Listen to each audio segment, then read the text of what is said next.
Hey y'all, welcome back to New Slang. I'm music journalist Thomas Mooney, and joining me on this one is Andrew Nelson, lead vocalist of the band Great Peacock, and Sadler Vaden, who not only releases his own solo material, is the lead guitarist for Jason Isbell and the 400 Unit, which we don't touch too much on their newest albums on this episode. So before we get too far down the road on here, go check out Forever Works Better by Great Peacock and Anybody Out There by Sadler Vaden. And of course, go check out Reunions by Jason Isbell and the 400 Unit too. All those are records that were released this year that have been heavy in my rotation. So yeah, this episode is a little bit different from typical episodes. We kind of approach it more like a roundtable conversation rather than a full-on interview. We start off by talking about Heartland Rock and what exactly is Heartland Rock, why was it used as a genre label, and how did it transition over time to being called something more like alt country, and then eventually kind of being lumped into the catch-all Americana genre, which of course, what is Americana for that matter? From there, we talk about genre labels as a whole, and if there's pressure on both artists and journalists to use buzzwords and buzz labels to describe music, and so on. We get into media narratives and imaging, and we get into all that and a lot of other really interesting stuff that isn't necessarily about music, but all of the circus around the music industry and where that like crosses into journalism. And yeah, it's kind of a sprawling conversation about all these things, but at the end of the day, it all ties together. You know, I jokingly ask at the very end, like, did we solve anything? And of course not. We didn't really find any actual answers to any of the questions we were asking ourselves, but yeah, it was a great conversation. And it's really been one of my favorite one of these that I've done on here. And honestly, I think I may try and get more of these roundtable type discussions on here in the future. Today's presenting sponsor is Desert Door Texas Sotol. If you know anything about me, it's probably that I'm from the heart of West Texas and absolutely love everything about West Texas. And that's really why I love Desert Door so much. You may be asking yourself what exactly Sotol is.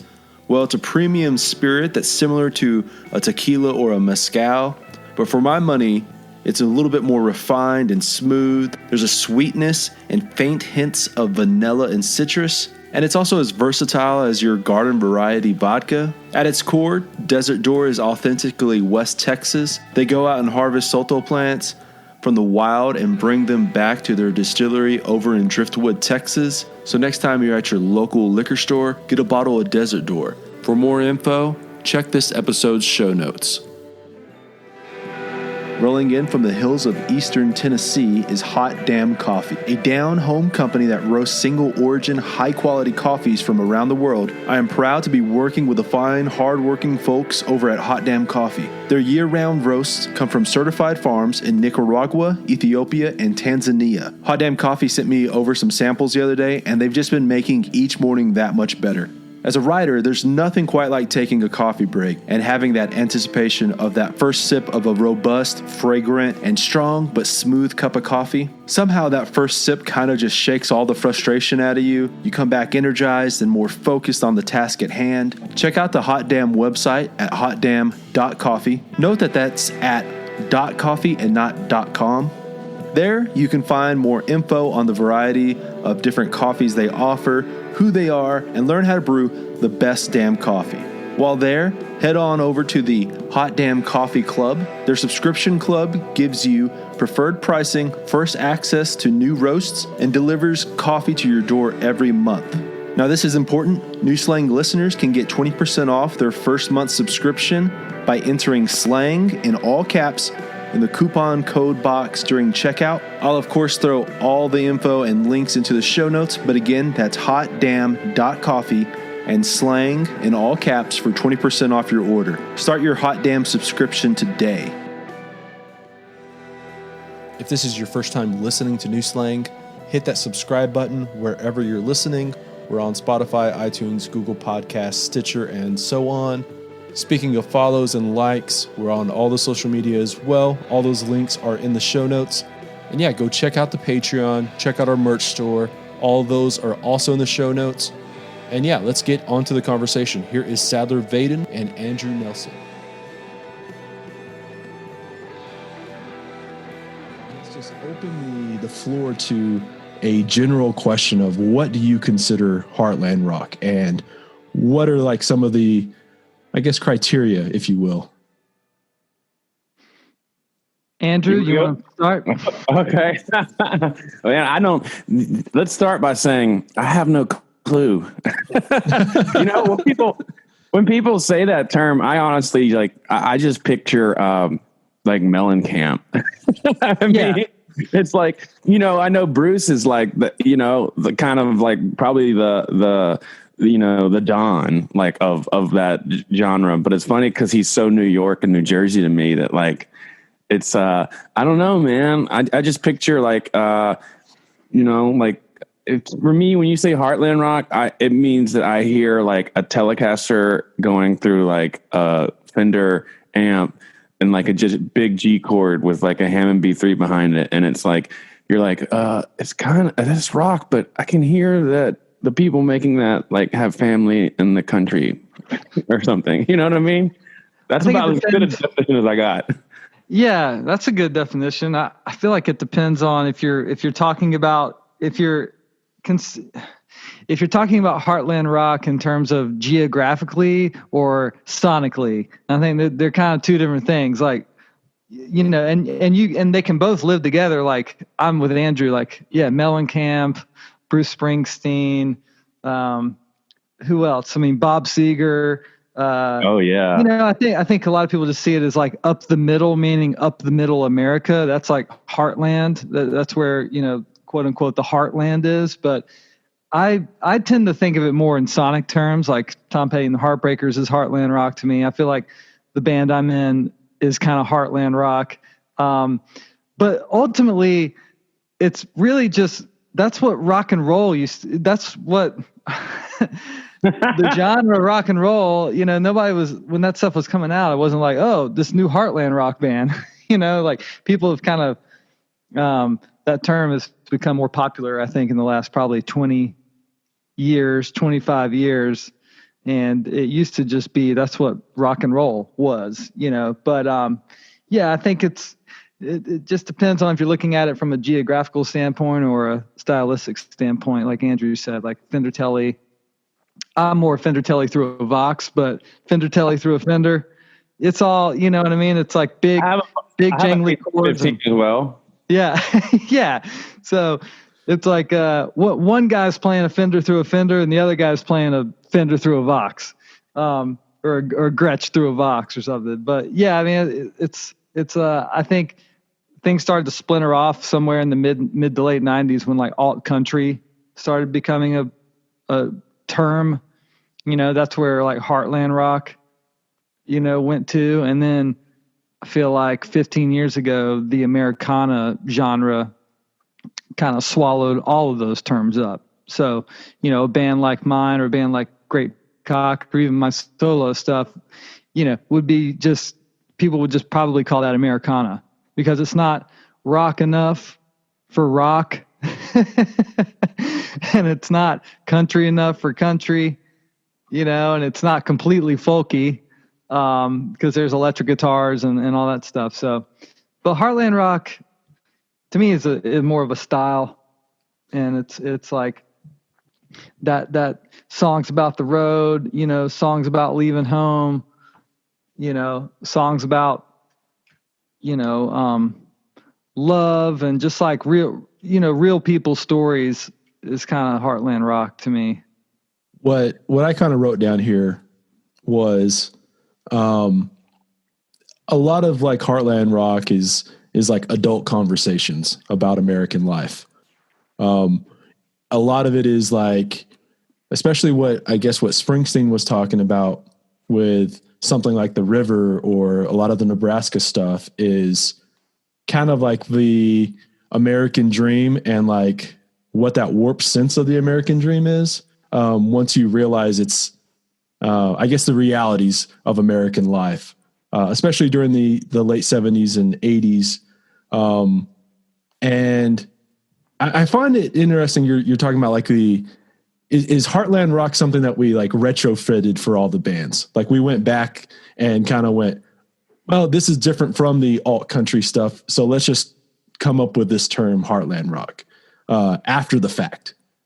Yeah. Well, I feel like it was something that was even like a term to sort of give a place in a genre. Like, you know, when did it, start happening? The late 70s, 80s kind of like was when the term started getting thrown around. It was like rock, you know, there was punk, and then you had new wave and all these things were happening. And it's like, it was like the era where it was like, you couldn't just be a rock band anymore. Like there had to be some sort of like very, specific genre we put on everything. I agree with you on the, like, as far as the themes of the music for sure. Man, I'm getting lost. It's early. I'm on my first coffee. I'm sorry. Yeah. I mean, I think the reason that term was applied to that style of music is because all those artists we've been talking about, there's a reason we haven't mentioned the Talking Heads, you know? All those artists we've been talking about they're all songs from the heart, and they all have this kind of, you know, possibilities are endless. You know, the world is an open highway. It's the future. There's a lot of hope in their songwriting and stuff like that. And then there's a lot of like pain in there too, like real working people's problems in their relationship or you know what they're dealing with at work or whatever, just trying to make it through their everyday life in this society. So, you know, there's a reason why, you know, oh man, that's just good old American rock, Heartland Rock, you know, because it gives you that feel. It's like eating a slice of apple pie, you know, you just kind of just feels good. I think too, it's interesting that we use the term Heartland Rock, because especially based off of what you just said, it's kind of like, to me, a more applicable term would be like, why don't we just call it blue collar rock? Yeah. I mean, kind of what it is. You know, it's you don't hear too many songs about like the rich man's woes. Does that open it up to Leonard Skinner? Does Leonard Skinner belong in Heartland Rock? Man, you know? Does Marshall Tucker belong? I mean, I'm just saying, you know. Yeah. I think Marshall Tucker could. Yeah. Sorry, Marshall Skinner Tucker worked hard. Yeah. That's true. It's so funny because you said Petty earlier, and I know that for so many people, he and the Heartbreakers are in that. But for me, I cannot get past the geographical sense of the term too, because I always think of them as being this like jingle jangly, like birds, like Southern California thing going on. But you're right. Yeah. I mean, there are definitely, and especially like once he hit the 90s, and you know. And the sound kind of was sort of softening and a little bit, just a little. I mean, Wildflowers is clearly a Heartland Rock album. Well, I think the difference and you're right. I mean, and I would, first off, I've probably used the term Heartland Rock maybe twice in my entire life. So it's not a term that I really use a lot, but, and that's okay. That's okay. But I think like what you're right with Petty, and I think he still is kind of can be considered Heartland Rock just because it's so inherently American what he does and what he writes about, and the band, you know, is from Florida. But the difference in Petty is that they were so influenced by the Brit rock, the British invasion stuff, as was Springsteen and everybody else, naturally, because of when the Beatles played Ed Sullivan and all that stuff. But like, yeah, I mean, they wore that influence on their sleeves a lot more, and they were highly influenced by the Byrds, which were influenced by the Beatles and Dylan, and so yeah, I think they're more of an outlier of the Heartland Rock genre. Yeah, for sure. I mean, well, how about you? I mean, you play. And then we play, and we get, you know, we're both in the Americana world, and, you know, we've had that term thrown out at us about being Heartland Rock, especially off our newest album. And it's funny, like, it's like when people like ask you what you play, like to you just say we play rock and roll, right? I always say that, and I say that about Jason Isbell in the 400 unit too.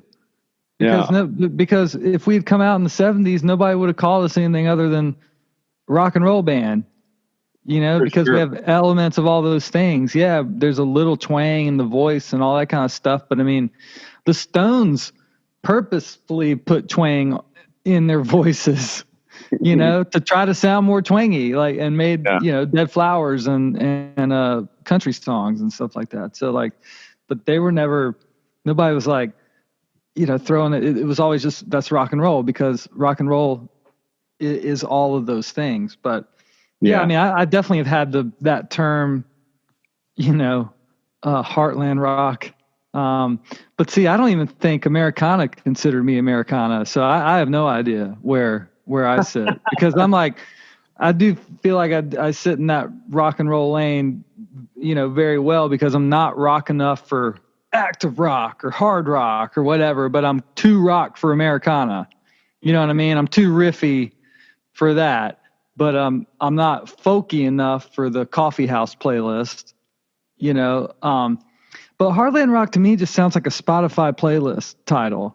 I think this is Spotify's fault now. All these playlists and stuff. Now all these people they have all these terms to put on everything, when in fact there's not a playlist on Spotify that is just called rock and roll for current music like myself or Great Peacock or whatever. There's literally not a playlist called that.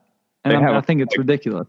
It's called rock this, but it's really mostly industrial. That's harder rock. It's industrialized rock. It's if you EDM and mixed rock together or something. It's really strange. Yeah, there's all those playlists, but there's not just rock and roll that's reminiscent of the classic sounds and all that. And I mean, I feel like a lot of people that live on these other playlists could still live on that rock and roll playlist. Yeah. But it would open up a door for, I think folks like myself and Great Peacock and plenty of other bands too. We always just call ourselves, if people ask, we just say we're rock and roll and sometimes country. Yeah. Rock and roll, which is when you were describing the 400 unit and Jason, that's what you guys are. It's rock and roll and sometimes country. I always loved a band that you used to play in. I love the term of their name, Driving and Crying, because it is so it says exactly what the band is, which is basically rock and roll and sometimes folk or sometimes, it's driving and crying. Yeah. It's great band name. One of the best band names ever, And you could call them Heartland Rock. So maybe I'm not giving the term Heartland Rock enough credit. I guess it's probably one of those things where, as a journalist, I understand why people make genre labels to help describe what a sound is. But journalists and radio DJs kind of, if you popularized anything from quote unquote outlaw country to Americana to heartland rock, it's very, very hard to even describe what any of those things mean without needing, an hour conversation like we're going to do here. You know what I mean? The more you think you know what a genre label is, the less you know. Yeah. I mean, and when I've, just, come across new people, strangers, somebody who's over here, giving me an estimate on building a fence or whatever. Hey, what kind of music do you play? It's I'm well, it's called Americana now, but most of the time I just tell them rock and roll because I feel like it's easier. They digest that easier. Most of the time when I tell people we're Americana, they don't know what that is. No, the guy that comes and does your fence doesn't know what Americana is. And that's a problem to me. You know what I mean? Because that means we're in this bubble of just music fan people and journalists and but the guy that's coming to do my fence does love music and he's a fan of music, but he's not doesn't have a Twitter account and a face and all these things. He listens to satellite radio. That's what he told me. So it's but he doesn't know like what that Americana term really means. I feel like there's probably more of those people than we know. And if I said we're Heartland rock, he probably wouldn't know what that means either. Yeah, for sure. Maybe you should have just said, what channel do you listen to Sirius XM? Yeah. And then, like, you just have the channel ready. You're like, we're on the Loft, or we're on. Right. He does know what outlaw country is, but I feel like that term's been around. I don't know what the fuck that means, honestly, anymore. Well, it definitely, if you listen to that station, it does. Yeah, honestly, it's kind of like a rock and roll station, but there's more, of that alt country vibe to it. But they do play like, they play some like straight up just rock and roll, barroom boogie rock and roll stuff on there. So yeah. I thought it was funny when the whole outlaw thing, how many years ago was that? Where like the quote unquote resurgence with, Stapleton and Sturgill. And did you guys get that term put on you at all? I don't. Yeah, well, Jason did. Jason did. Honestly, Southeastern came out before Stapleton and the Sturgill thing, And so, I feel like Jason kind of cracked the door, and then right after that, it was like this, Yeah. So long line of people walk through that door, You guys are so stylistically, to me, different than the other two artists mentioned. I think so too. I've never thought, but I think it was more of like Jason's subject matter and is lyrics it on also that Southeast. Is maybe like also the tie like with Dave Cobb, like that kind of being like the him just producing all those albums. Yeah, maybe. Probably not right at that point though, because I think Cobb had only really done he did like one song with George Jones and then or something like that, and then he did like a Shooter Jennings record and he did the Jamie Johnson record, and then but see after the Jason thing is when really that whole genre for him picked up. But I think the storyline of Southeastern, the getting sober and all, the lyrical content of that record, I think for a lot of people put it into this outlaw country vibe or Americana. This episode is in part brought to you by the Blue Light Live here in Lubbock, Texas. There is a way to help A, support Blue Light, and B, get a sense of that normalcy by visiting bluelightlubbock.com, clicking on the merch tab, and getting some koozies, a vast array of t-shirts and caps, and yes, even a Blue Light flag. While it is such a bummer that live music is still on hold right now, I'm telling you, by getting some Blue Light Live merch, you're going to feel better. It just feels better wearing a t-shirt and ball cap and helping support your favorite bar. Again, that's bluelightlubbock.com. Click on the merch tab, get some merch. All right, back to the episode. I thought it was funny when all the like mainstream country artists, like I don't even know what you call that anymore. Some people call it like Southern pop. But like, really, or like Southern pop for like, I don't know, for white kids. But like, I thought it was funny when all the like those guys like started using the term outlaw country to describe themselves. Yeah. And it was like, there's nothing outlaw about y'all. Honestly, country pop or Southern pop makes a whole lot of sense to me. And that's what I would call some of that stuff, because it certainly ain't rock. Southern rock, Southern pop. Yeah, that's what it is. Well, I've been saying Southern pop, but you said country pop, and that's really, people say pop country, but country pop has a better ring to it. I like that. Country pop. Because it sounds cornier. It sounds like a popcorn brand, country pop, and that's country pop. That's what that music is. Yeah, it's everyone went into like their parents' closet and pulled out the denim jacket, put it on, and you sing a little bit more with that Southern accent. That's what I find so strange about the top 40 country stuff, is that if you just sing a little bit harder, like you have a Texan drawl or like a Southern drawl, the more outlaw it is, right? So I think it's all about like, I think that to me the outlaw country thing is more of like an attitude than it is the way a guitar sounds or something. I think it's like what it is in the lyric. I mean, I don't know, because my own solo stuff gets played on outlaw country on Sirius, and I really appreciate them playing it on there. But I'm also like, when people hear me on that station, are they wondering like, why is this guy on the station? you know? But it's funny because maybe knowing you, I'm like, he's just kind of like more of a hippie than anything else. I mean, yeah, I mean, and so, but maybe they're playing me just in terms of like sonically how I sound, and I can't really live on the spectrum on Sirius. I can't really live anywhere else, you know. And little Steven Van Zandt from the E Street Band actually started the Outlaw Country station.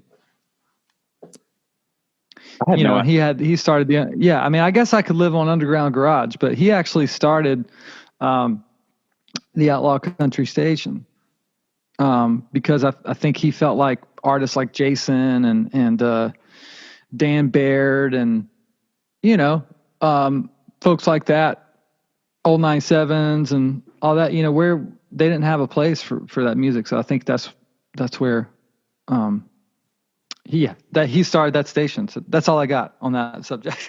Well, I had no idea. And you and Little Steven, man, if y'all ever made a record together, that would just be like, that would be awesome. I would buy that album for sure. Thomas, do you like, so the term Heartland Rock as a journalist, is that something that was sort of being used again in your circles? Or is it something that you were actually seeing coming from the bands, like in their bios? Like, both. I've not seen anything specifically called Heartland Rock from the last 15 years or so, or whatever. What I've seen more is, and maybe this is some semantics, but Heartland Rock tendencies, or like Heartland Rock, and then like another filler word to describe it. So like, not saying you're a Heartland Rock record, but there's some tinges or tones or moods or 100 other words you can think of right there. So that's where I see more of it. I think that, yeah, you see a lot of, I guess, buzzwords in a lot of press releases, because that shit, like you kind of like gravitate towards those when you're talking about a record. And, but I think it's the same thing as like you would hear with alt country or the Americana, or one of the little genre label things I wanted to bring up was something that has been on Spotify the last 6 months. And that is the Indigo playlist, which is, I think it's all the same music we're talking about, but just rebranded as Indigo. Yeah. I think that playlist is actually kind of rad. I mean, I do too. I think it is. It's a great playlist, but my band's on it, so I'm going to like it more. But I think it is. I think it's kind of rad because it does have the sort of country pop on it too, as well. But the like better songs that those people have, you know, the stuff that's not going to get played on the radio. I think that is maybe one of the weirdest playlists on Spotify, and therefore I like it more. You know, just because it's so not in the box. I do like that about it. Yeah, I don't know what Indigo has anything to do. I don't know what that word. From what I gather is it's like it's hearkening to the color of your jacket or your jeans, like the indigo denim wash. Weird. That's the only connection I feel like what it is. Oh, so I always thought that maybe it was just like something they did because it looked cool and it was a cool color. I didn't realize they were trying to give a genre classification by that word. So Madewell curated the playlist. I love how fan he was on that. Did anybody get that? Yeah. But I always think when I see Indigo, I thought maybe that I was picturing like the sort of like girl that goes to Coachella and the country one out there. What's the stagecoach? She goes to both. She goes to both, and she has indigo mood rings on. That was what I was kind of picturing. Like, so the playlist is for that girl. Yeah, it was the Levi's algorithm made that playlist. Yeah, well, I mean, I honestly don't have like the confirmation on that, but that's the only thing I could really tie to was the denim. Yeah, I guess you're right. Because like so many of these artists, you know, I mean, like it's not necessarily just artists who wear denim jackets, but I mean, like, you know, like it's denim jackets are cool. It's maybe like artists who wear denim jackets but don't go full cowboy hat just yet. Yeah. If that makes sense. I don't know. I never I've always been wearing a denim jacket. Like I never stopped and then restarted. It was like it was as cool to me in 7th grade as it is right. Well, it wasn't cool when I was in 7th grade, but I was wearing it anyway. So yeah, I bet you've always worn a denim jacket too, right? I mean, yeah. I mean, I've never really thought about it too much, like, you know. And I've always worn jean on jean too. Yeah. Oh, I love jean on jean.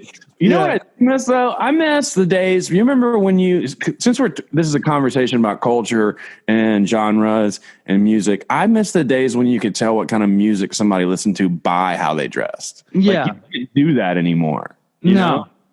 Well, kind of. Sometimes you can. Depends on if their denim jacket collar is popped. Then, you know, we're going to have a problem. We're going to have a problem.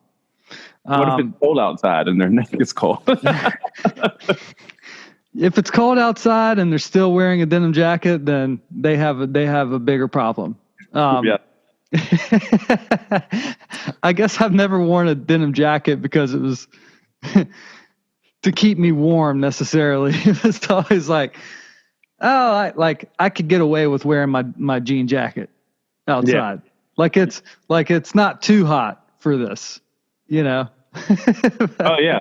It's and when you go on stage, it's like on a hot day, it's like you want to wear it, but like you don't want to wear it because you're like, oh, you know, but I need to wear this for the fact. I need at least to wear it on stage. It might come off halfway during the show, but I need to wear it on stage.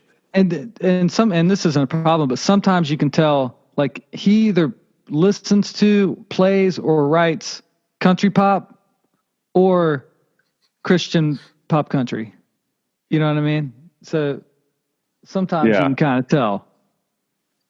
But I do miss those days though, when, like, you know, you could just tell, like, I mean, like with grunge, I remember being a kid and it was like, you know, if you saw somebody wearing like flannel back then, because the only people that wore like flannel back then were like lumberjacks, like really like Heartland rock blue collar people, or like the grungers, you know, but they kind of had the same ethos in it. It was just the grungers were like the liberal, like blue collar people, you know what I mean? And the Heartlanders were maybe a little more conservative.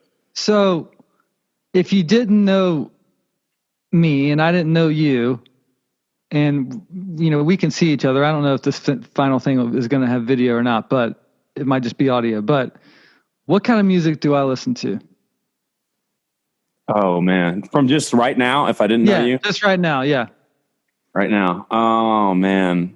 Oh, the Firebird like automatically makes me think that you're more rock. Like nothing in the peripheral though. Just okay. If you just saw me. Either like I would say you like. God, that's hard. I would say you like Led Zeppelin. But that's what I was going to 90% of like white males like Led Zeppelin. So but I would think, but see, I would also like your hair. I would think maybe you were like a big Foo Fighters fan, or, you know, or maybe we're like even could be into a little bit of like, I don't know, man. Honestly, looking at you, I would be like, he likes Led Zeppelin, the Grateful Dead, the Foo Fighters, and maybe some like really tasteful pop punk. Which I don't know you listen to knowing you, but I don't know. Okay. I'll take it. That's fine. Now do me. All right. Just judging on the top half. Hat, beard, t-shirt.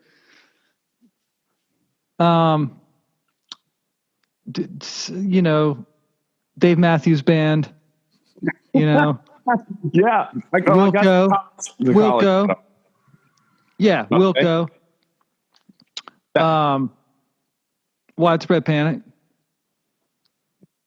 I think that's a fair, based off the Georgia hat I'm wearing, that's a fair assumption. I give you, which is funny because I like Widespread Panic. I do too. I'm not the biggest Widespread Panic fan, but I do like them. I love Wilco, and I'm not into Dave Matthews at all. But but I think that's a fair assumption. I earned that. All right. And well, I mean, like the thing is though, your shirt has Americana and Roots on it. So there's like that wouldn't mean anything to me. Yeah, let's assume he's the guy that's like putting the fence in and he does, Okay, yeah.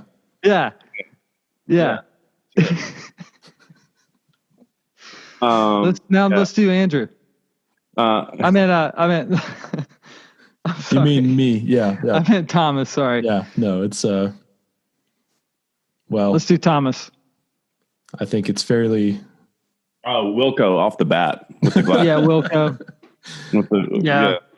It's the glasses and the beard. Mountain Goats. Yeah. Oh. Yeah. And then maybe Tool. Really? Yeah. I never really got into Tool, but yeah. Yeah. I'd go Tool. I'm going Wilco and the National. Oh man. I do love the National a whole lot. So, dude, they're like my favorite. It's funny to call them modern because they've been around for like 20 years. You know what I mean? They're probably like 5 years away from being eligible for the Rock and Roll Hall of Fame, but to me, they're still like, I consider them a modern rock band. I think they're well deserved for all. They're really good.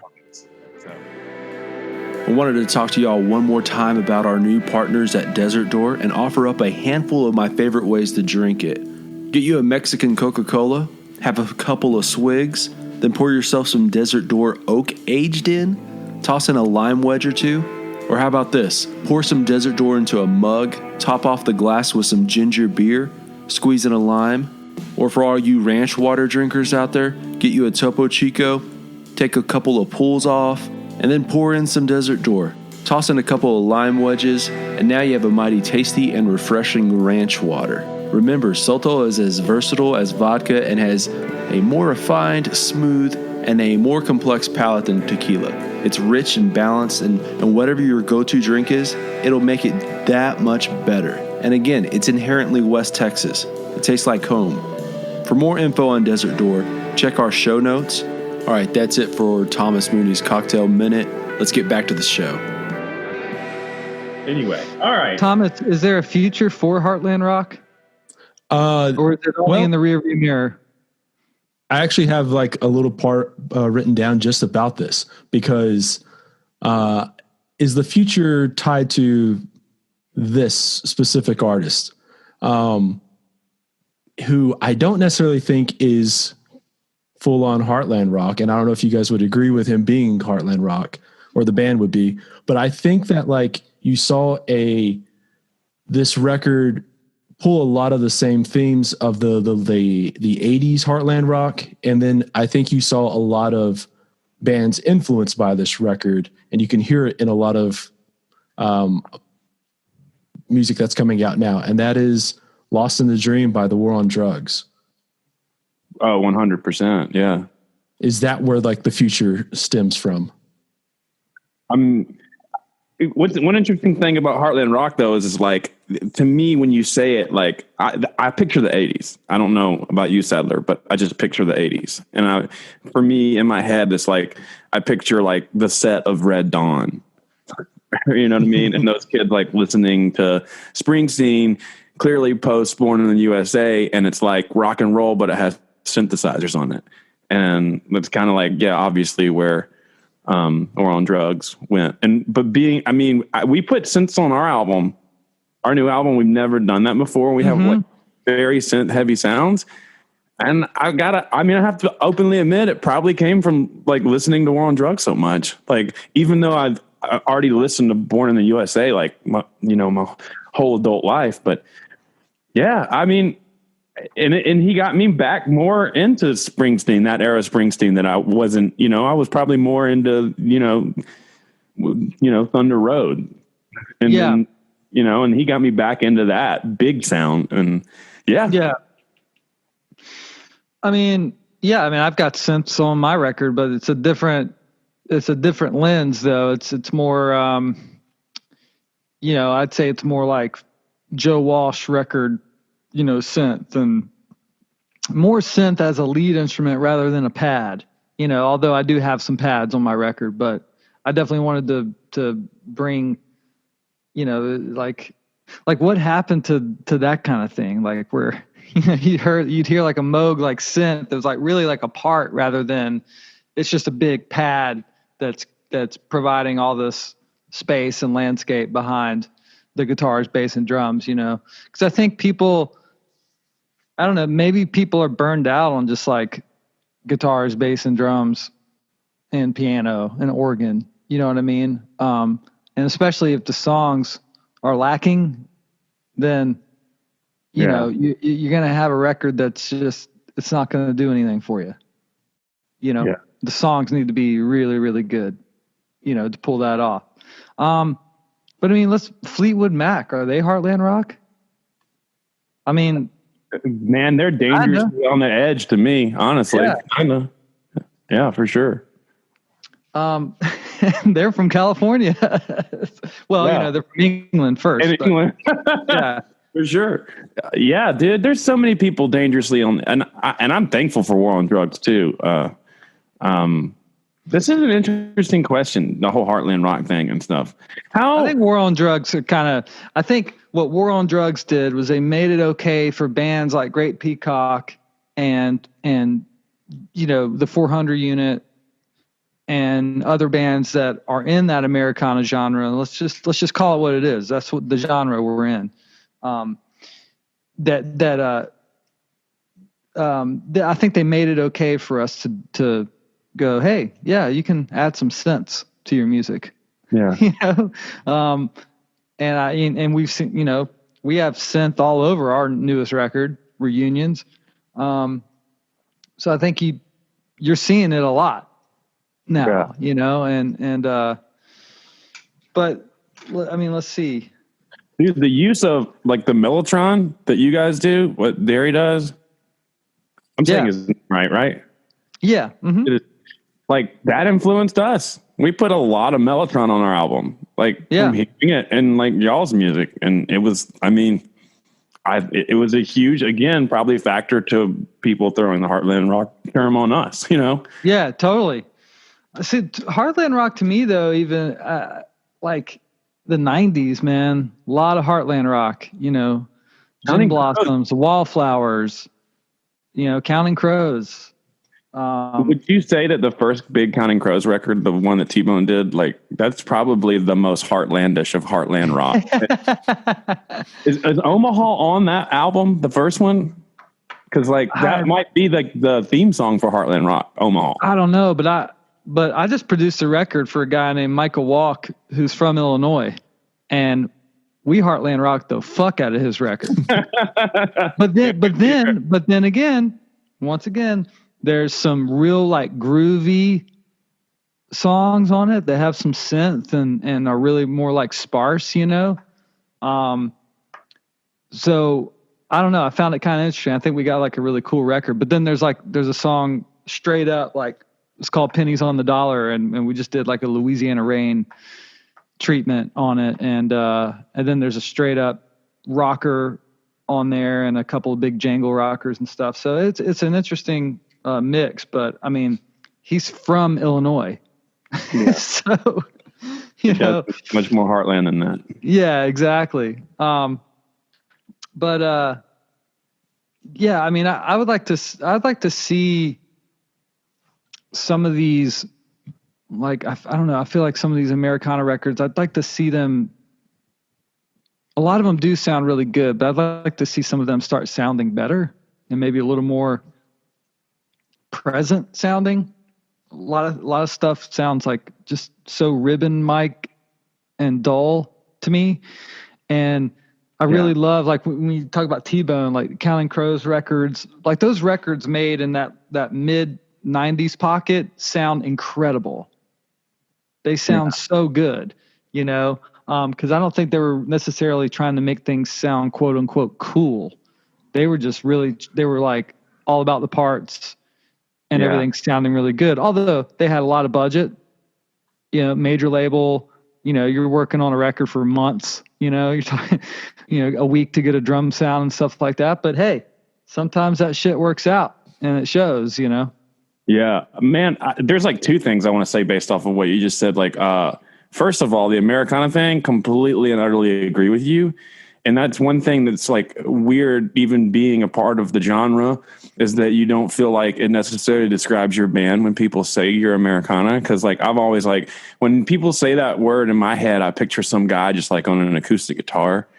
And like the albums, it's funny. I think there's so many people, like the success of the Dave Cobb albums. There's so many people chasing that sort of sparseness of the first huge Chris Stapleton album. Mm-hmm. And I agree with you. And those things are great. I love that sound, but like, it's also like everybody that's trying to make it like can maybe try to do their own thing and be okay with like going hi-fi and be okay with, you know, making, I don't know. That's complicated, but I agree with you. And the other thing about the 90s is, my theory on the 90s is the best sounding albums came out in the 90s because you had this perfect mix of like the old technology. People were 70s, 80s.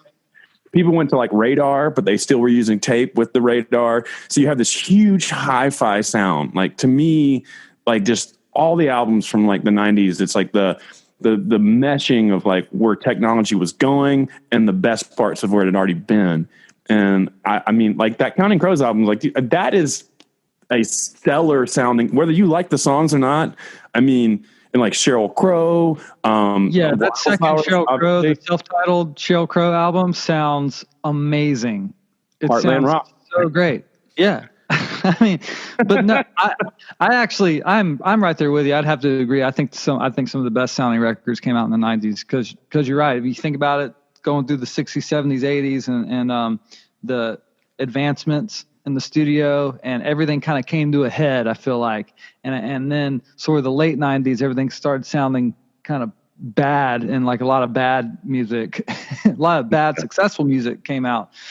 And then I feel like we're just in this really weird point right now where it's such a hybrid of everything. It's like a lot of, no one has budgets really anymore. And a lot of people are just doing records in their bedroom and everything. And it's cool because people are just able to like do it right there. You know, you'll hear of some unknown person on SoundCloud that made a record with a Universal Audio Apollo.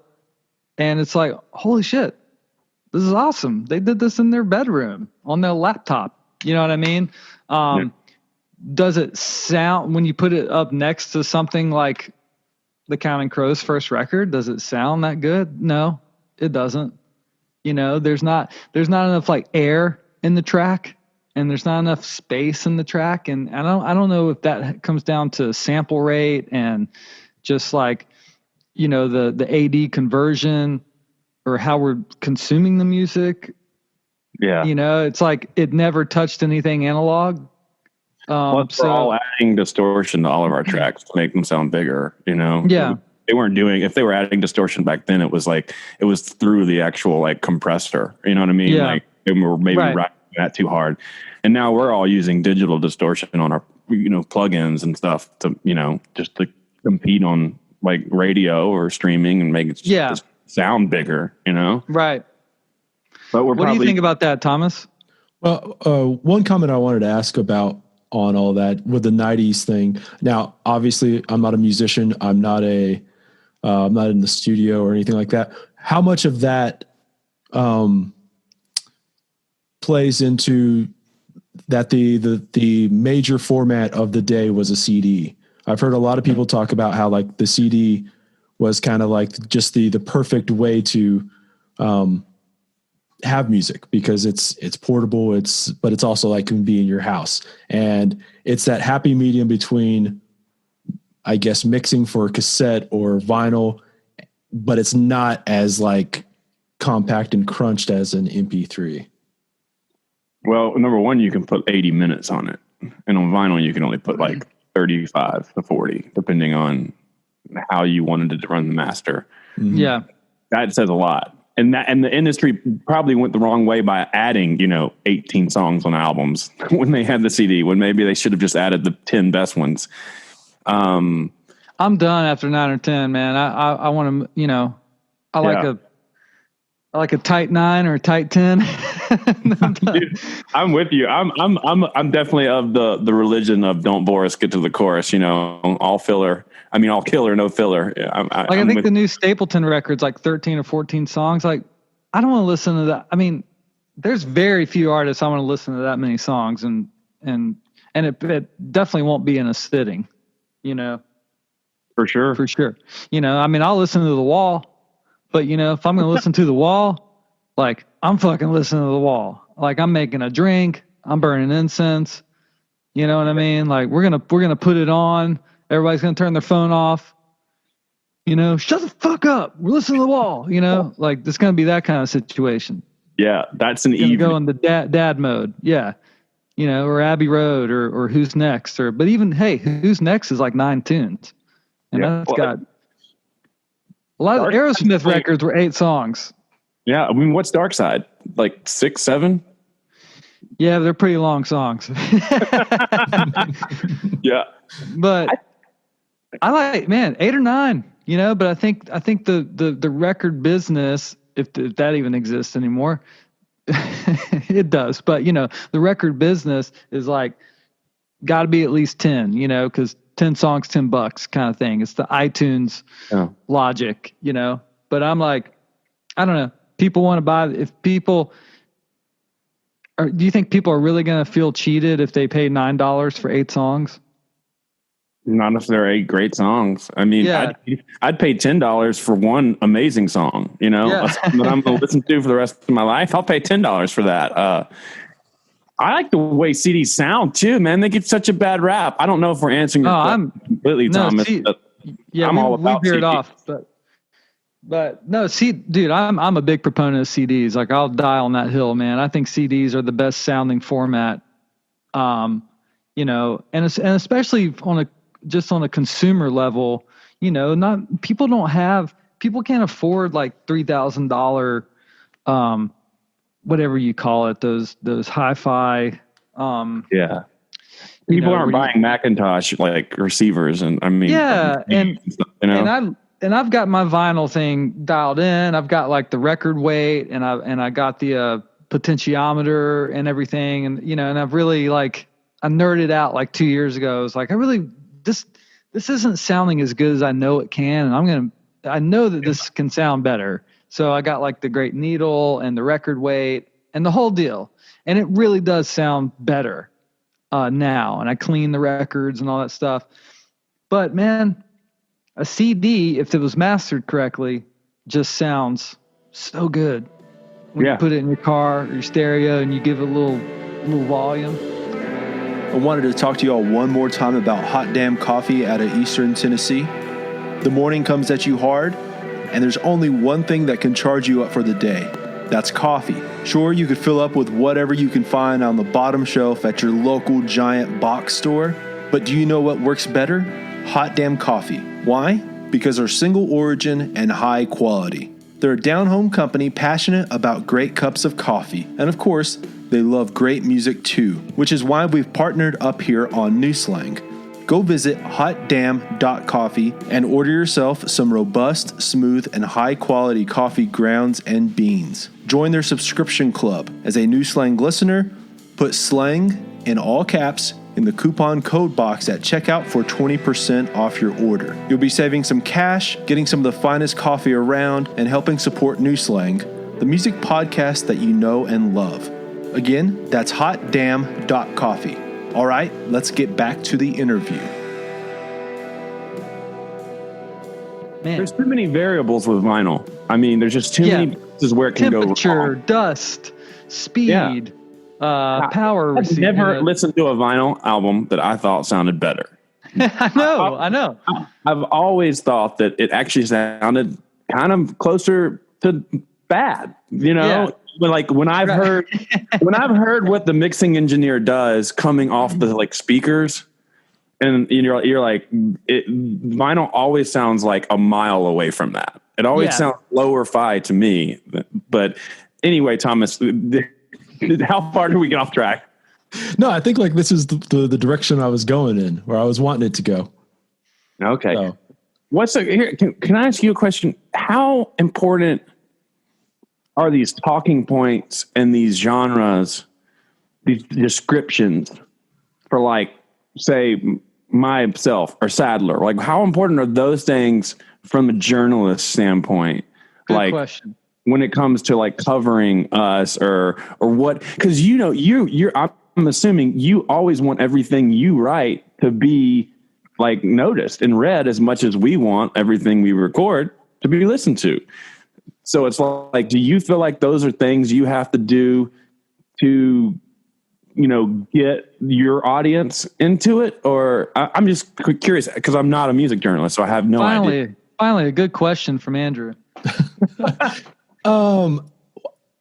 I guess like it's one of those things where to be a journalist, you have to kind of get over yourself first, right? You're not Hunter S. Thompson. You're not like this big name journalist.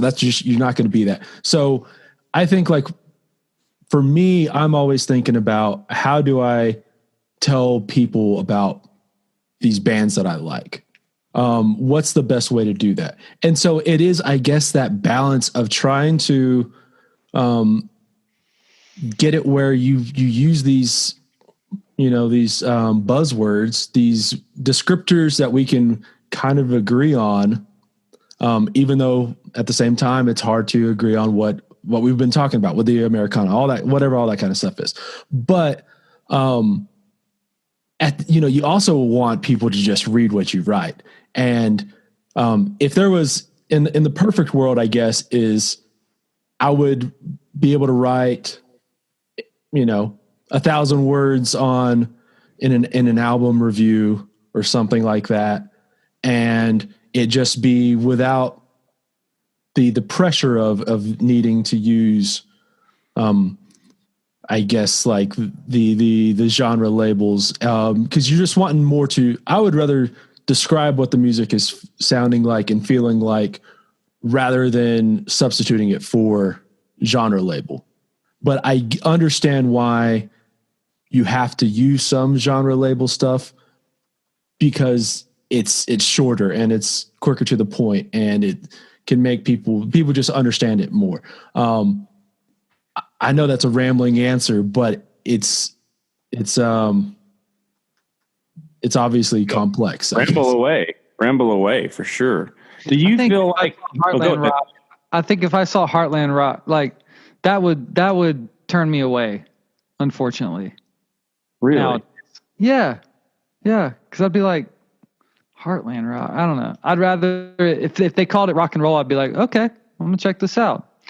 Is it rock and roll? We'll see. But Heartland Rock, I don't know. I feel like it can kind of be misleading too. Like I think it's misleading to call Great Peacock or myself Heartland Rock. Because once again, it's less geographical to me, and it's more like content. It's more like subject matter. But what about the High Divers? Are they Heartland Rock? See, I think they fit. Well, go ahead. I was just gonna say the album, the like EP that he did for them sounds awesome. I was listening to it when I was working out the other day. The guitar tones are righteous. Thank you.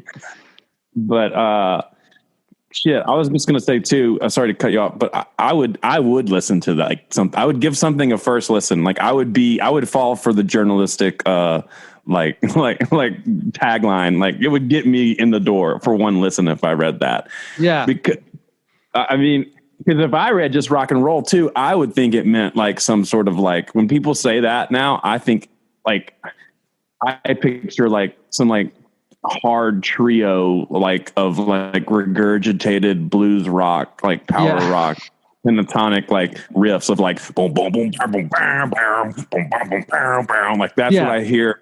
Even though like to me rock and roll isn't that, but I feel like that's how people that talk about rock and roll in the modern sense talk about it. Yeah, you're right about that. See what I kind of think of as like the basic rope you in journalist trick is this new record is the greatest thing you've heard since the last time I wrote about something. You know what I mean? Like it feels like we're always talking. Wants that. Yeah, I think like that's probably the tie that I see more than anything else is this album is the greatest record of all time since last week's releases, you know, like the ellipses with that caveat of you know, since last week. And I think a lot of people fall for that. Yeah. Yeah. Well, think about this. I mean, Margot Price and she's awesome, you know, but you know, her new record, there was all this, like, it's rock and roll. I thought that was a little misleading because I listened to it. I didn't find it to be quite that, you know what I mean? Agree with that. I heard moments that were, but then I agree with you overall. I wouldn't have called it a rock and roll album overall. No. Yeah. But is it a Heartland rock album? Is it Heartland rock? Maybe it's more Heartland rock. Yeah. I honestly I heard those songs that rocked on it. I thought were more in a sort of like psychedelic, like late 60s kind of way. Yeah. Then I don't know. They sounded more mushroom influenced than Coors Light influenced to me. Yeah. Mm-hmm. Coors Light. Nothing wrong with the Rockies, man. Yeah. Wait, how important? This is great because we get to ask you questions. How important is an out of the ordinary story for your job? Do you feel like I can't cover this band because they don't have quote unquote, like I love the music and the music is great, but there's nothing quote unquote remarkable about them. Meaning like there's nothing that's finally a good question by Andrew that I can't talk about. You know what I mean? Because it's so interesting to me. That's a great question. I think about that all the time. Like I kind of feel like, I'm just going to openly say this. I kind of feel like right now, unless you have to like make a stink about something, and you know, I won't go into detail about really what that means, but it just seems like you have to have some sort of stance on something or some sort of major life thing happen to you to get people to pay attention to your song or your album. And I feel like it's kind of, it might be sending a message to like young songwriters and stuff where they have to, you know, have some kind of dramatic shift in their life to get people to pay attention to them, whether or not it's a real shift or not. Do you feel that way? Because I feel like I 100% feel that way. Yeah. And that's fine. And if that's really happening, that's fine. But I feel like we might be hitting this point where some of it's fabricated in order to get people, you know, and it's okay if it's fabricated in a Ziggy Stardust kind of way, but like, yeah. But then again, as a listener, you know, it's sort of like everything's got to be some sort of like political or social, you know, statement.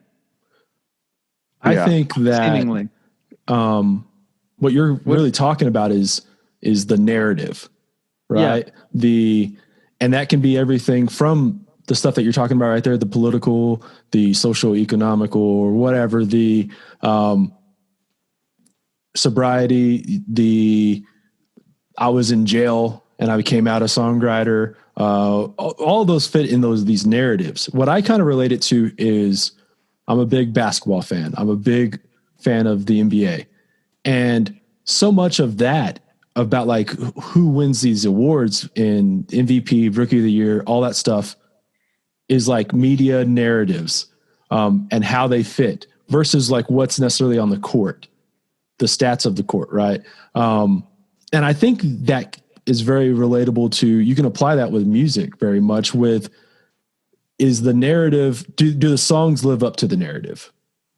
Mm-hmm. You know what I mean? And I feel like it's very easy, like it's very easy to fall in line with the narrative, with what you're told by the PR or what you're told by the artists themselves via social media.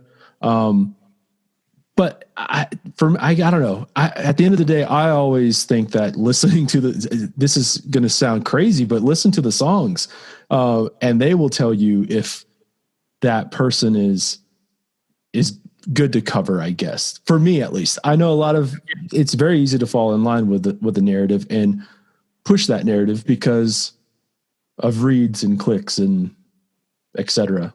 Yeah, the clicks thing seems to have taken over the entire industry. The narrative now seems louder than the music. Like, yes. It seems like the narrative, I don't know if I agree with everything Sadler said. It seems like it's at the point where the narrative is more important than the songs or the music to people. And I'm afraid too, for like songwriters, like starting out, that feel like I have to do something extreme to myself, my body, or my stance on something or something. And I mean, I'll be honest, I know of musicians that have like, fabricated, fabrication is kind of cool too, in a sense that like, like he said, Ziggy Stardust or like Alice Cooper. I like if it's a character and it's like everybody's along for the ride, that's fun. But like people sort of defining the narrative about who they are solely for like press is, I don't know. I've seen people, I want people to be sober. It's such an interesting one because I don't want to talk about that in a way that's negative, right? Yeah. And I want people, but it's funny how like being sober is like the new rock and roll, which is cool. In its own way, I think it's much healthier, much better. But I mean, I've known people that have used that for press, like, and it wasn't true. It wasn't true. And yeah. And also I used it for press. And it felt weird. Like it was cheap to the people that had actually gone through that and done it for real. And I don't know. I probably shouldn't even talk about this. I'm sorry. Maybe it's more rock and roll just to be able to handle your shit and not have to be either one. It's more rock and roll to know when to leave the party. Yeah. It's more rock and roll to be a little bit more moderate in your habits, and still show up and play ball, To me, that's like, there's a certain amount of professionalism that's very rock and roll to me, and I think that should be the new bar,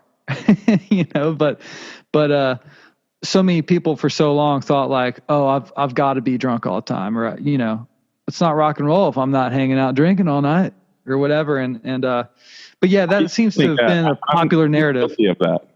Yeah, I am too in the past, but for me at some point, like I just get tired after a couple drinks. Like I don't want to keep drinking. I'm just going to go to bed because I'm tired and I'm lucky.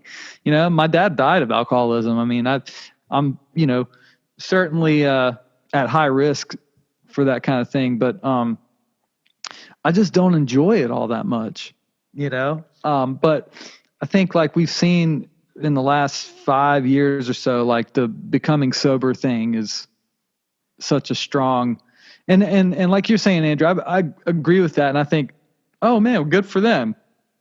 But I feel like it has been used kind of a lot. And it's like, well, maybe their problem really wasn't all that bad, but it was like, I'm going to use this narrative so that, you know, there's a story behind all of this. Yes. I could be wrong too.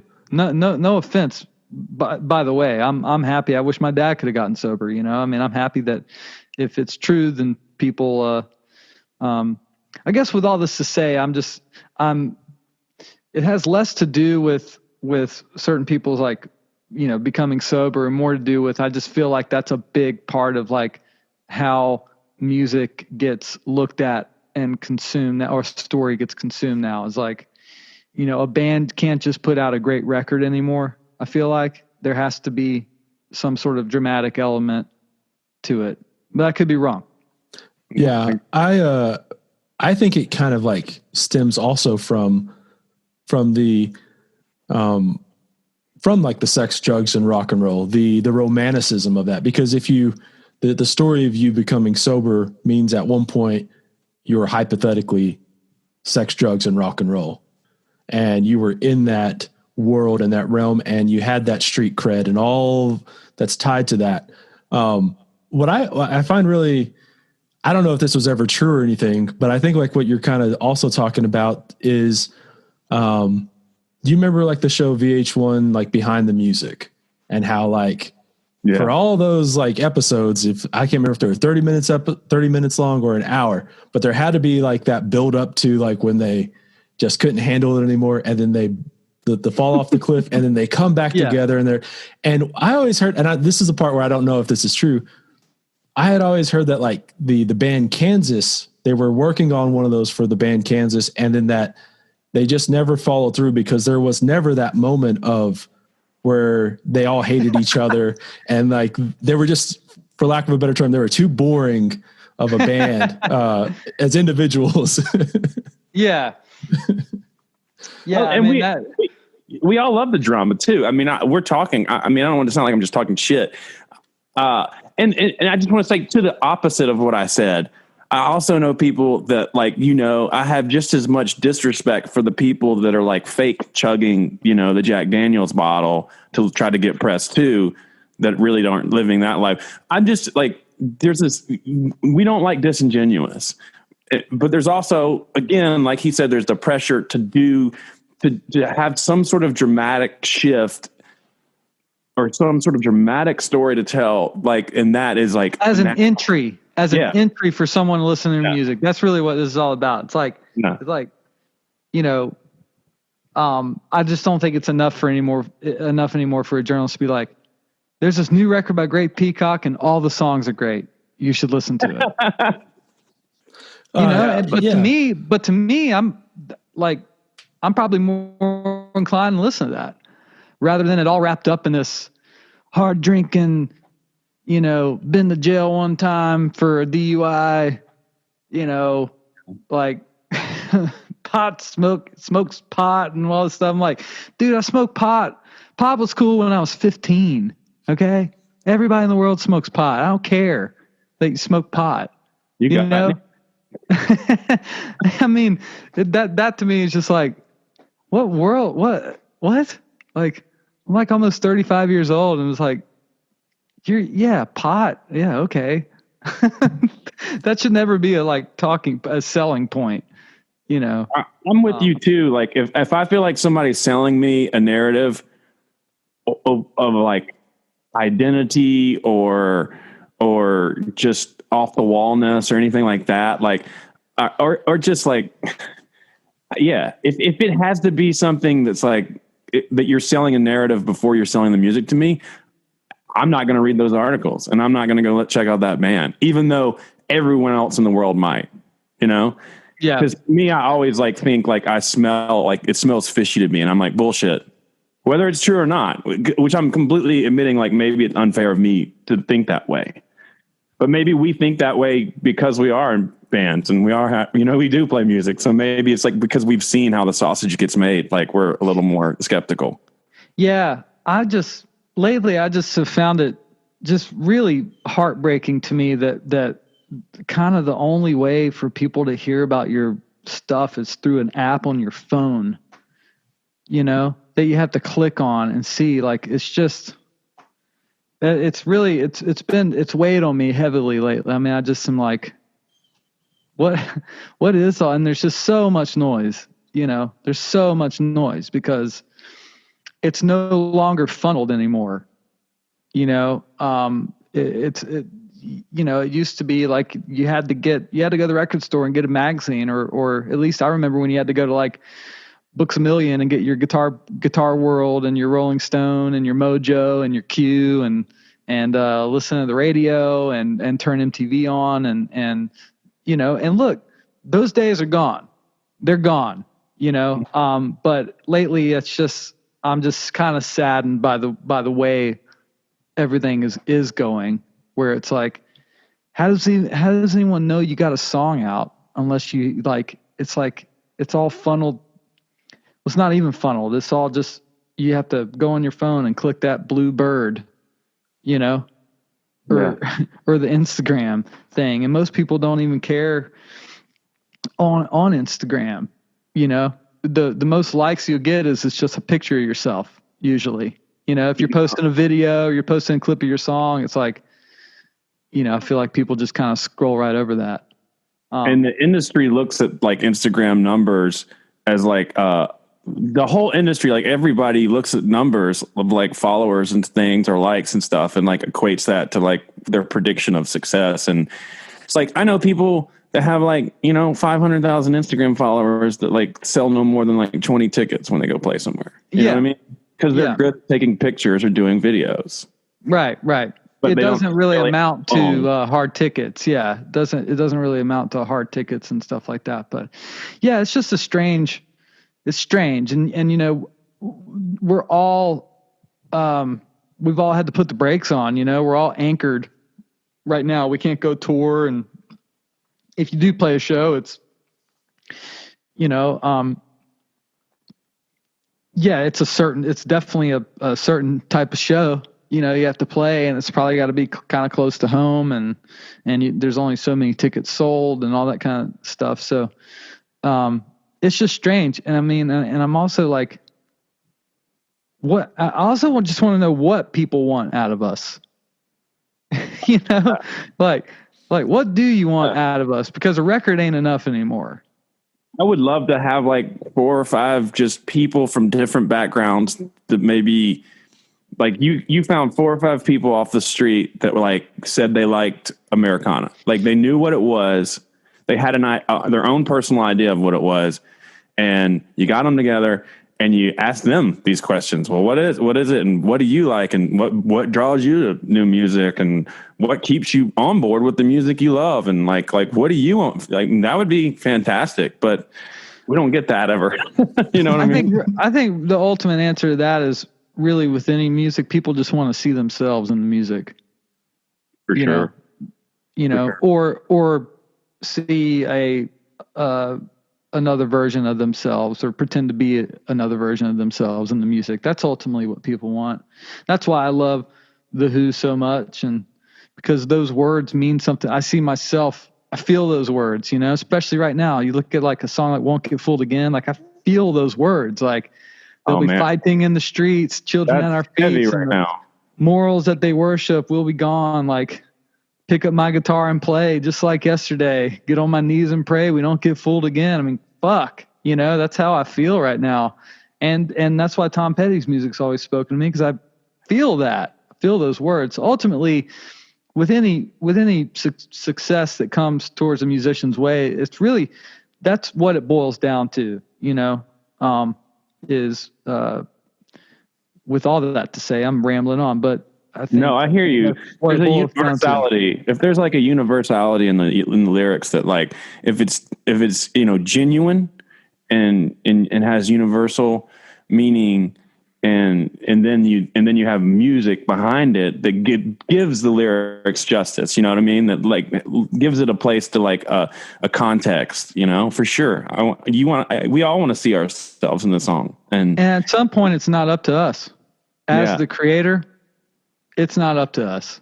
But once it leaves the door. The problem is, let's say you do that. Let's say you have, you make that song and you have that, in everyone around you, and it's very objective that people are like, yeah, like I can relate to that. But then you're like, well, how do I get people to hear it? Because I don't have some wacky narrative to go with it. You know what I mean? Wacky narrative or a ton of money, for PR and the satellite radio campaign and all that. And then it's like, well, I'm just a white dude with an acoustic guitar.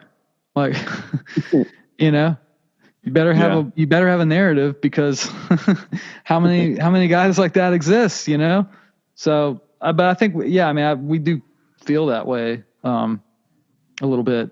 At least I do, but I feel it too. 100%. Yeah.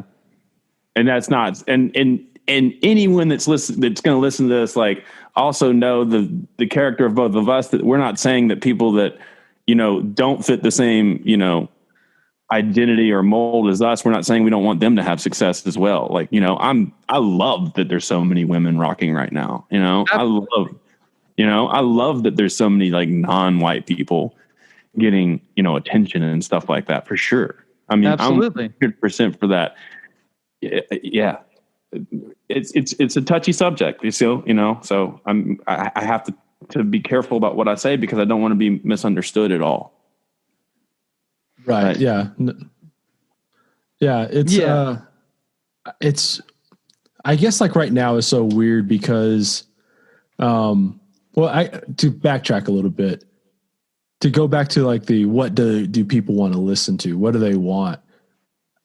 I think that, like, when it comes down to it, a lot of people don't know what they want, because they've got a million other things that are in their heads that are, that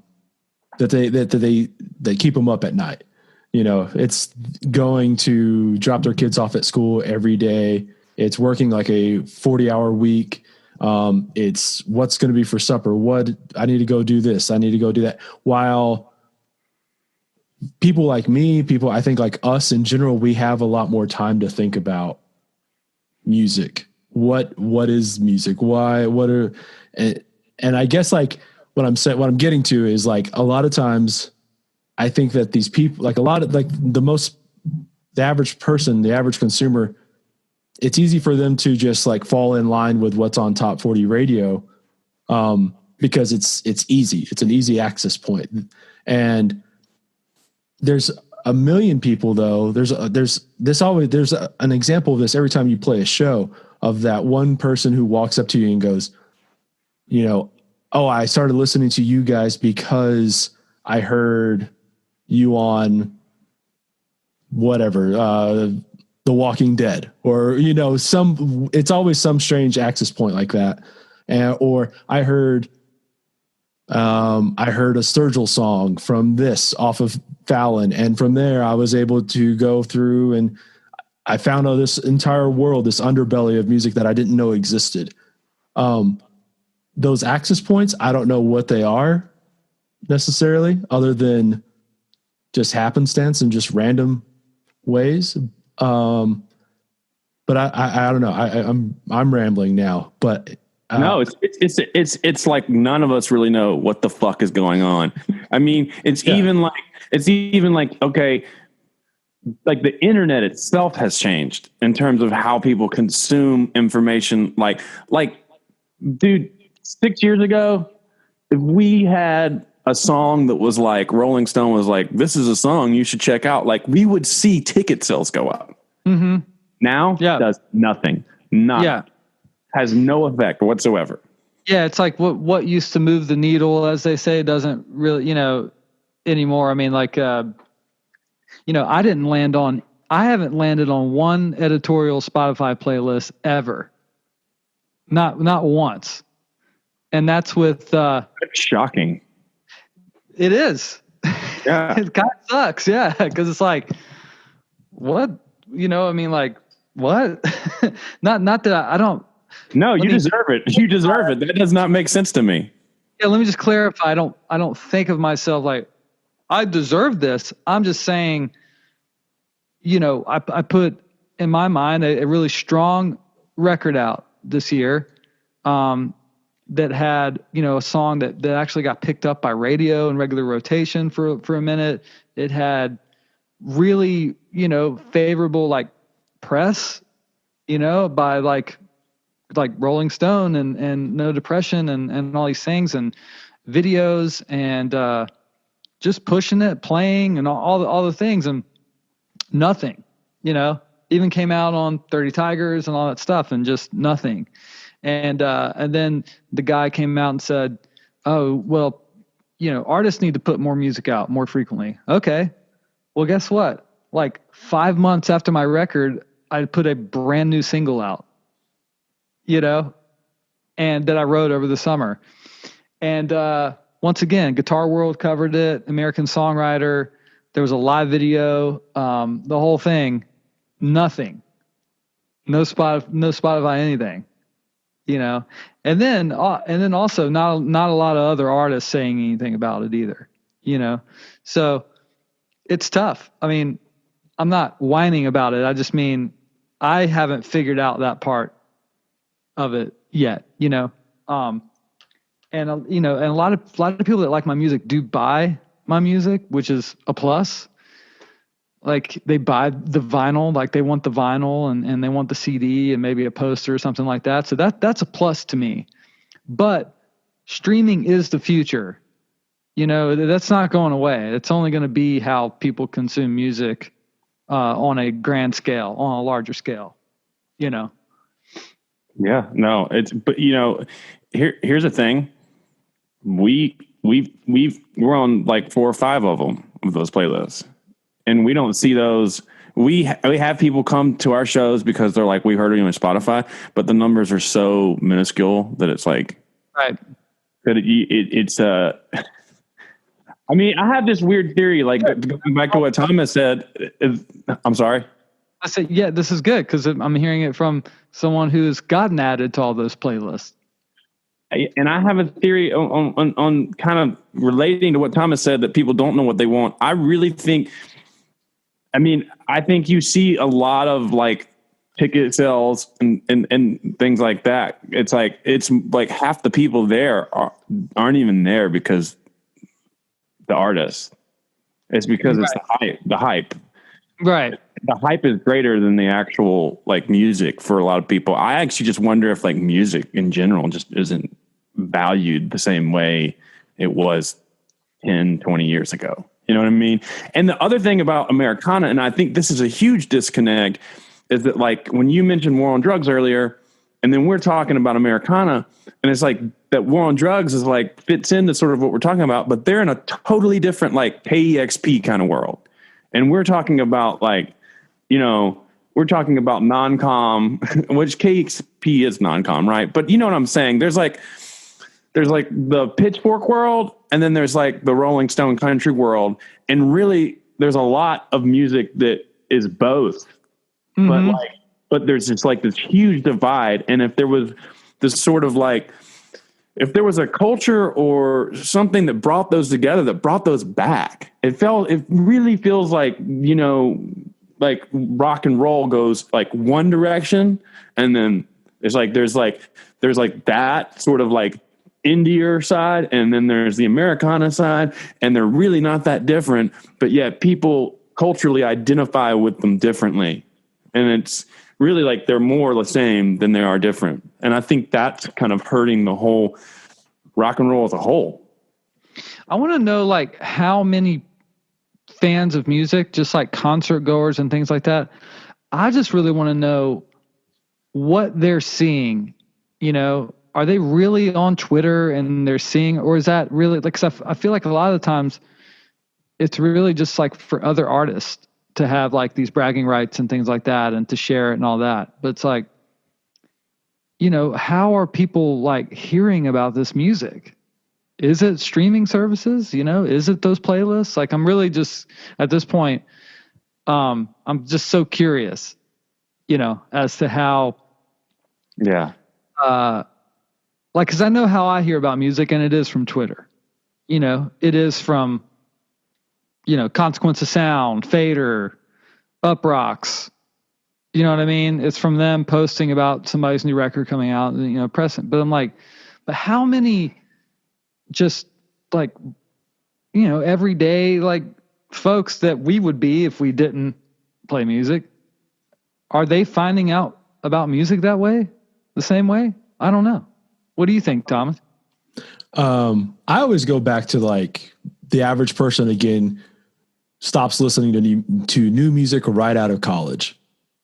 And like from that point on, they're always listening to what they listened to from high school to college, those years. And the way I don't know if like the way people discover music now is not tied to consumership as far as hearing it in a commercial or seeing it on SNL or hearing it on a movie or a great soundtrack. Right. I think it's, I feel I also have like a warped sense of this too, because, since I do live here in Texas country, quote unquote, it has a lot of infrastructure already. And you see these bands who just tour Texas. And I think like what's strange about that, about the Texas scene specifically, is that it's very, very hard, I guess, to have the line of like how many people show up to go see shows and then how many people show up because it's supposed to be a good time. Mm-hmm. Mm-hmm. Yeah. So I feel like there's probably half and half. It seems that there's a healthier music industry around the whole Texas, red dirt, Oklahoma, whatever y'all call it. Like it seems Red like Dirt Rock. Red Dirt Rock. I feel like there's a healthier scene, like a healthier infrastructure and industry as a whole. Like it's almost like the rest of the country could take a cue from y'all. Yeah. I think a lot of that is tied to, there's just obviously there's a lot of venues here in Texas that are, I think it's also because there's a lot of colleges in Texas, a lot of college sized towns. And, I think like it's just, if you're a 21-year-old kid, you're typically more excited. I guess it's easier to just to generalize it. The 21-year-old kid is typically more excited about going and seeing a band on a Friday night than maybe like a 45-year-old guy. Yeah. Do you feel like it's so much easier for that 21-year-old to go out because you don't have to get a babysitter and you don't have to figure out all the plans to do that. I don't know. Do you feel like there's less of a cultural divide there too? Like as far as like being blue versus red or something, but yet people come together to go see, Turnpike Troubadours or something. Like, half the audience might be conservative, half of them might be liberal, and they're there for the good time and the music, and they sort of leave their differences at the door that like maybe you're not getting around the rest of the country. I don't know. I mean, I think that we have this, we've romanticized the idea of Willie Nelson bringing the hippies and the outlaws together. And there is some truth to that. I think that it takes a certain band though. I think Turnpike is a great example of that, of a band who was able to really have a diverse crowd, all things considered, for this space, this micro scene. But also at the same time, there's plenty of stuff that, is just deep red. And there's probably very little space of like deep blue. Interesting. Okay. I was just curious. Yeah. Maybe that's why it was a healthier music scene because. Well, Texas has its own ecosystem too, though. I mean, it's like saying I'm big in Europe. You know what I mean? I'm big in Texas. Well, you can probably make a living actually just playing Texas. Well, I know that you can. But it's a hell of a lot cooler to get out of Texas and people know who you are too. Because there's all these Texas bands. I'm like, what? Never even heard of you. And you're playing in an amphitheater in Sugarland. I think like, a lot of the older guys in Texas, they've realized that you can't, like, you can play Texas forever and you can have that as your career and you can make a good living and all that kind of stuff. But if you really want to like share your music, you have to make those same treks as any American band. You have to explore the California coast or like the West Coast in general, or like you have to go up to, you have to tour through the South and through Tennessee. Sure. And like, because I've seen a lot of examples of like bands who you would think are the biggest band in Texas going and playing a show in, California, and there being like 25 people there or something. It's the same thing. And they realize, oh man, that's very, I guess, like the humanity, or the humility, the sobering aspect of playing a smaller show like that, I guess can help them, or helps them realize, man, it's like kind of like starting over. And maybe had we tried to blaze these trails at 25 instead of 45, it would have been a whole lot easier. So is radio different there? I mean, that's a huge thing.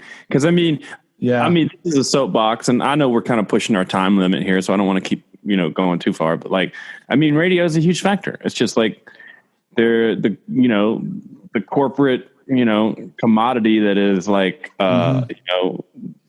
non-independent programming. Like when when some dude in a cubicle decides what, 200 stations are playing that day at 2:00, Yeah. Like the radio here is, I think it, like, radio is dying overall, but it's still pretty strong here in Texas because there is, every college sized town has a red dirt Texas country station or two of them. And, I think like there's definitely more radio play here because it's just, I don't know. It just, there is like, okay, here's my last theory for the day. And then I'll, my last theory of the day is that the hyper genre generalization. I don't know if my grammar is good there, but like, the sort of overly specific genre classifications have hurt us all, because really what we want and what people want is rock and roll, and that rock exists now, but it only exists in subgenres. When really, if all were able to start thinking of rock and roll as just rock and roll again, maybe it would bring all of us little subgenre peoples and crowds and culture together again. I think so. I mean, I don't think everybody wants to hear, but I think, like fans of War on Drugs and Wilco and even some of the Black Keys and some of the blues rock and things like that. Like, I think, My Morning Jacket, I think what he said is right. I think it just has to be there. Everything has to be subgenre to death, and playlisted. It's like, you know what I mean? Iced coffee house vibes or whatever. Like, I don't even know what that means.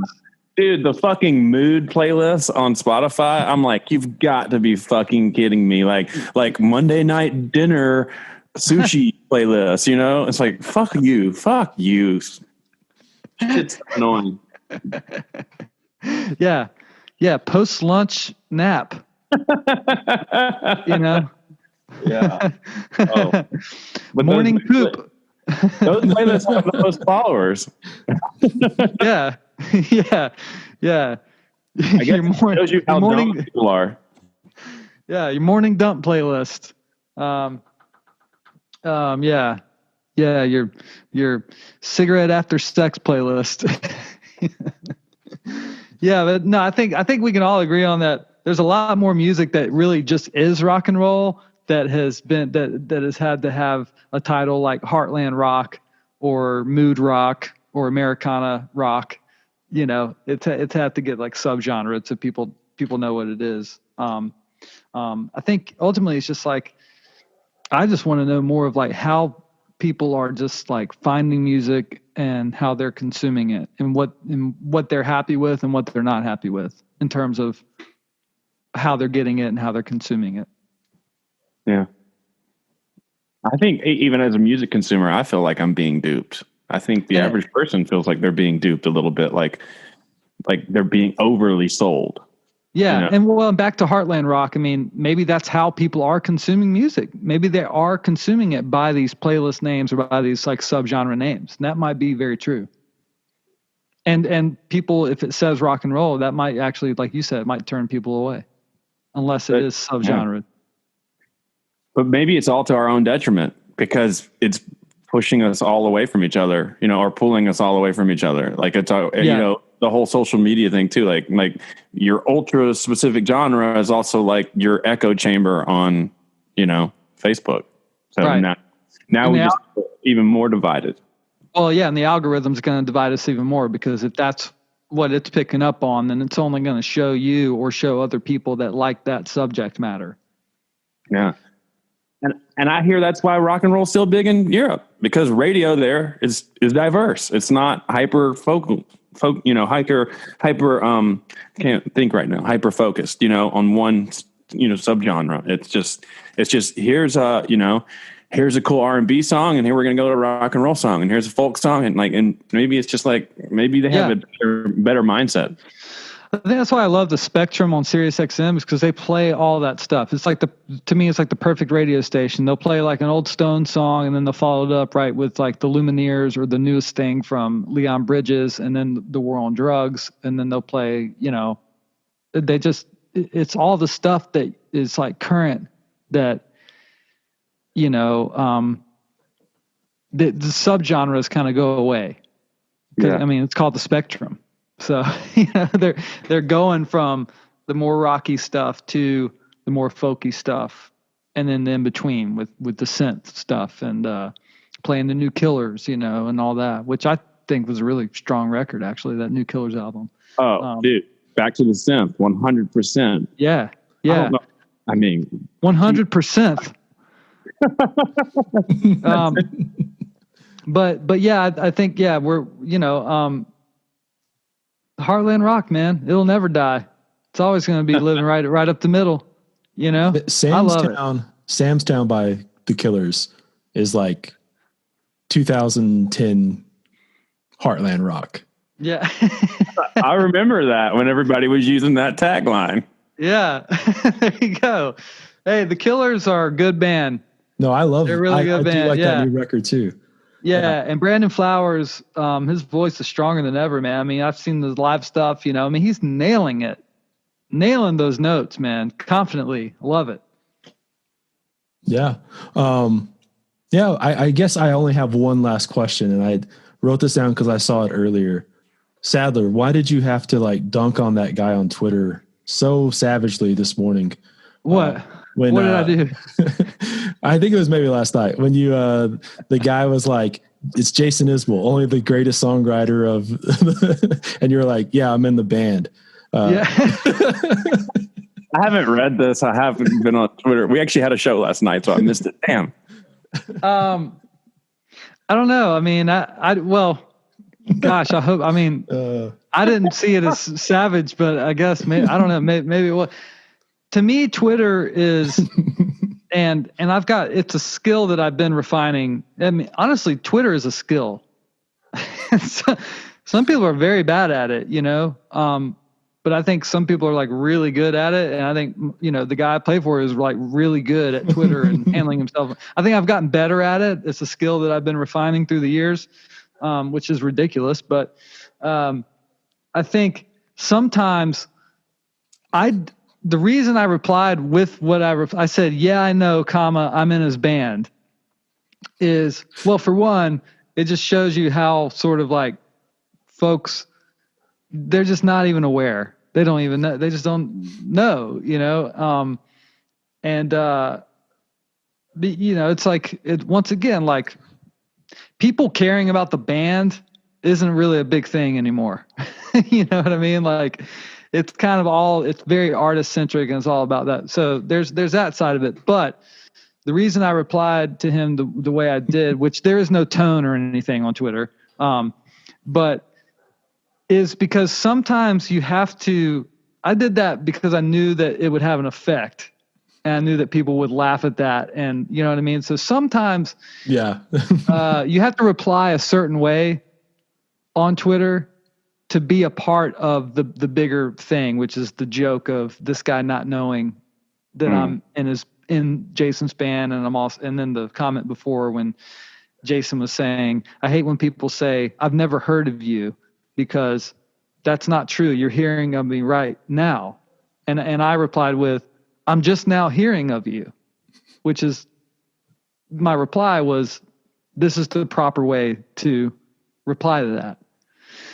And Jason said, see, that's the proper way to reply. And then this guy, a lot of people took that because they don't know that I'm in his band. They were like, well, you may need to learn something, or whatever. They're replying to me like, I have no idea who Jason is. So, I just thought, well, I could reply to this very like, oh, I know who he is, and I agree, I'm in his band. You know what I mean? That wouldn't have gotten as much of a reaction on Twitter, as much as me going, yeah, I know, I'm in his band. So it's kind of like that's. I hope people their response, like you gave them the justice to their response to you originally saying what you said. You know what I mean? Like your joke, and then they don't get the joke, and then it's like you don't. Hey, if you're going to enter the octagon of Twitter, like with such brazen unawareness, then like you get that back. Like and also I also told the guy, hey, thanks for playing along, because the reason I replied to that is I knew that would get a laugh or a bigger effect. So it's like, I feel like some people don't realize, like, sometimes when you're replying a certain way, it's to be a part of the bigger thing, which is the reaction or the joke, which is, it's all just ridiculous anyway. You know what I mean? Because it's not a real conversation. There's no tone. Yeah. You can't interrupt or interject or whatever. You know what I mean? It's not a real conversation to me. It's a certain type of conversation, but no. And my big thing, man, is I never want people to get embarrassed via Twitter or get their feelings like, I don't know. I always worry about that because, I certainly have taken something the wrong way on Twitter before and been like, spend an hour being like, oh man, I feel awful or whatever, So I definitely didn't, but like I said, I wish more people kind of knew that the reason they reply may be a certain way is for the bigger picture, right? Yeah. Because it's to get seen, it's part of the joke, you know what I mean? So things are worded a certain way, I feel like, for that reason. So, yeah, but I told the guy, hey, thanks for playing along, the thing. Like, even though he probably was being honest when he said, oh, he's only, you've never heard of him? He's only the greatest, you know what I mean? Like, I don't think the guy knew I was in the band. Yeah, because if that happened at a show, like if you had just got done playing with Jason, and then like let's say you went out in the audience and some guy was like, "Hey, what'd you think of the show?" and you're like, "Oh, I don't know, man. I never heard of him before." Like just as a joke, and the guy said to you what he said on Twitter. You in real life you wouldn't say that. You would just be like, "Oh, okay, cool, man," and just like walk away. You know what I mean? Well, I mean that's actually happened to me before, and I've actually been like, I was just on stage. Okay. By the way. You know what I mean? No, yeah, I would have replied. I replied to him pretty much the way, I just worded it the way I knew would get a reaction. Okay. You know what I mean? And, that people would find it funny. Like, yeah, I know, I'm in his band, that kind of thing. So, but no, I've gotten, this is a really funny story and I have to go. I've got a session today, playing guitar on somebody's record. But we were in Athens, Georgia, and me and Chad Gamble, the drummer of the 400 unit, were getting changed on the bus out front of the Georgia Theater, and the line started, getting long right in front of our bus, going in the venue, and we were coming off the bus, and I was like, which way should we go? Like, you know, we're in our, like, we just changed in our, like, performance clothes and everything. Like, you know, part of why I love rock and roll and all that is, like, you don't see the artists before they come on stage kind of thing. It's like this sort of magic trick, you know? And I was like, we should go around the block, go around the back door, you know, so we don't walk by all these people. And Chad was like, man, that's cool, man. Let's just walk. And I was like, all right, so we'll do that. And I shit you not, this guy in the line came, he asked us if we needed tickets to the show. Had no idea we were in the band. Hey, you guys need tickets? So there you go. That's my funny anecdote. Yeah, well, it's been great talking with you about this. I don't know if we solved anything, but no, we didn't. We're like those people on CNN or whatever. It's like, and let's go to 3 other people that will just talk about something and nothing will get done. No. But no, this was a really fun conversation, and I felt like it was a really fun and open conversation and honest, and appreciate you having us on. Yeah, for sure. And everybody check out that new Great Peacock record. I really do think, Andrew, I think it's a really strong record you guys made, and I'm really grateful to be a part of it. I play guitar on a few songs, by the way. I think your record is stellar too, man. And I want to do more stuff in the future. We are going to. Yeah. Thank you for having me here, Thomas, and Sadler. So yeah, of course. Yeah. We asked some good questions. We didn't necessarily get answers, but we asked some good questions.